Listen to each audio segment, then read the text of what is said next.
दोस्तों, आज हम बात करेंगे चांद के बारे में। ये हमारी पृथ्वी का इकलौता नेचुरल सैटेलाइट है और पूरे सोलर सिस्टम में पांचवां सबसे बड़ा। ये हमारी पृथ्वी से लगभग 3,84,400 किलोमीटर दूर है। साइंटिस्ट मानते हैं कि चांद एक बहुत बड़ी टक्कर की वजह से बना था। लगभग 4.5 अरब साल पहले एक बहुत बड़ा एस्टेरॉयड जिसका नाम थिया था, हमारी पृथ्वी से टकराया। ये थिया मंगल ग्रह जितना बड़ा था। इस टक्कर से जो मलबा निकला वो पृथ्वी के चारों ओर घूमने लगा और धीरे धीरे जमा होकर चांद बन गया। चांद का डायमीटर लगभग 3,474 किलोमीटर है। इसका मतलब है कि यह पृथ्वी से लगभग 4 गुना छोटा है। चांद का वजन यानी उसका मास लगभग 7.35 गुणा 10⁻22 किलोग्राम है, जो पृथ्वी के वजन का लगभग 1/81वां हिस्सा है। चांद पर ग्रेविटी पृथ्वी के मुकाबले बहुत कम है, लगभग 1/6 हिस्सा। इसका मतलब है कि अगर आप चांद पर जाएंगे तो आप अपने आप को बहुत हल्का महसूस करेंगे।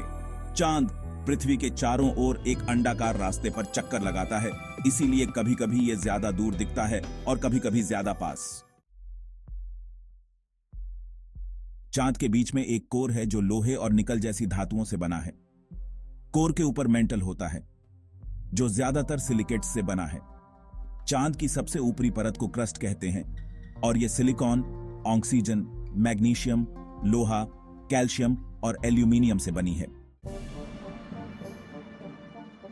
चांद की सतह पर आपको क्या क्या दिखेगा? मारिया। चांद पर बहुत बड़े बड़े मैदान हैं जिन्हें मारिया कहते हैं। ये काले रंग के दिखते हैं और ज्वालामुखी के फटने से बने थे।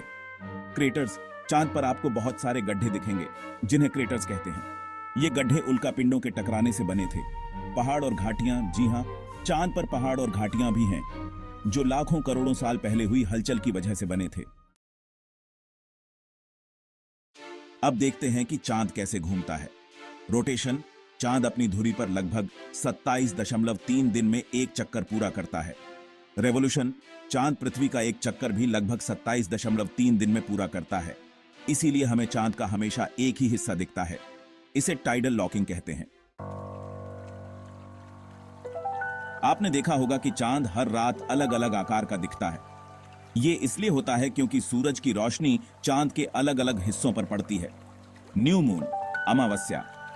जब चांद और सूरज एक सीध में होते हैं तब हमें चांद बिल्कुल नहीं दिखता। Waxing crescent. अमावस्या के बाद चांद का एक पतला सा हिस्सा दिखना शुरू होता है। फर्स्ट क्वार्टर, अर्धचंद्र। कुछ दिनों बाद चांद का आधा हिस्सा रोशन दिखता है। Waxing Gibbs. फिर चांद का और हिस्सा रोशन होता जाता है। फुल मून, पूर्णिमा। जब पूरा चांद रोशन होता है तो उसे पूर्णिमा कहते हैं। वेनिंग गिबस। पूर्णिमा के बाद चांद का रोशन हिस्सा फिर से कम होने लगता है। लास्ट क्वार्टर, अर्धचंद्र। फिर से चांद का आधा हिस्सा रोशन दिखाई देता है। वेनिंग क्रिसेंट। और आखिर में चांद फिर से एक पतली सी रेखा में बदल जाता है और फिर अमावस्या आ जाती है। इंसान हमेशा से ही चांद के बारे में और जानना चाहता था। Space mission. चांद के बारे में ज्यादा जानने के लिए बहुत सारे स्पेस मिशन भेजे गए हैं। सबसे मशहूर मिशन थे अपोलो मिशन। अपोलो 11 20 जुलाई 1969 को नील आर्मस्ट्रांग और बज एल्ड्रिन चांद पर कदम रखने वाले पहले इंसान बने। इंडिया के मिशन इंडिया ने भी चंद्रयान जैसे मिशन भेजे हैं जिन्होंने चांद की सतह और उसके बारे में बहुत कुछ बताया है। चंद्रयान 1 2008 में इसरो ने अपना पहला चंद्र मिशन भेजा था। चंद्रयान 2 2019 में चंद्रयान 2 लॉन्च किया गया जिसमें एक ऑर्बिटर, विक्रम लैंडर और प्रज्ञान रोवर शामिल थे। चांद सिर्फ देखने में ही खूबसूरत नहीं है बल्कि हमारे लिए बहुत जरूरी भी है। ज्वार भाटा। समुद्र में उठने वाले ज्वार भाटा चांद की ग्रेविटी की वजह से आते हैं। कैलेंडर और समय पुराने जमाने से ही चांद के हिसाब से कैलेंडर और समय का पता लगाया जाता रहा है। रात की रोशनी, रात के अंधेरे में चांद की रोशनी हमें रास्ता दिखाती है। अलग अलग देशों और संस्कृतियों में चांद से जुड़ी बहुत सारी कहानियां और मान्यताएं हैं। पौराणिक कथाएं। बहुत सारी कहानियों में चांद को देवता माना गया है। अंधविश्वास और लोक कथाएं।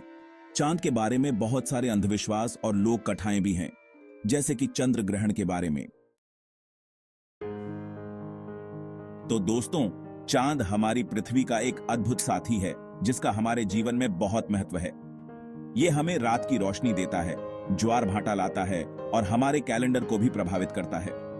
साइंटिस्ट आज भी चांद के बारे में नई नई बातें खोज रहे हैं और हमें उम्मीद है कि आने वाले समय में हम चांद के और भी रहस्यों से पर्दा उठा पाएंगे।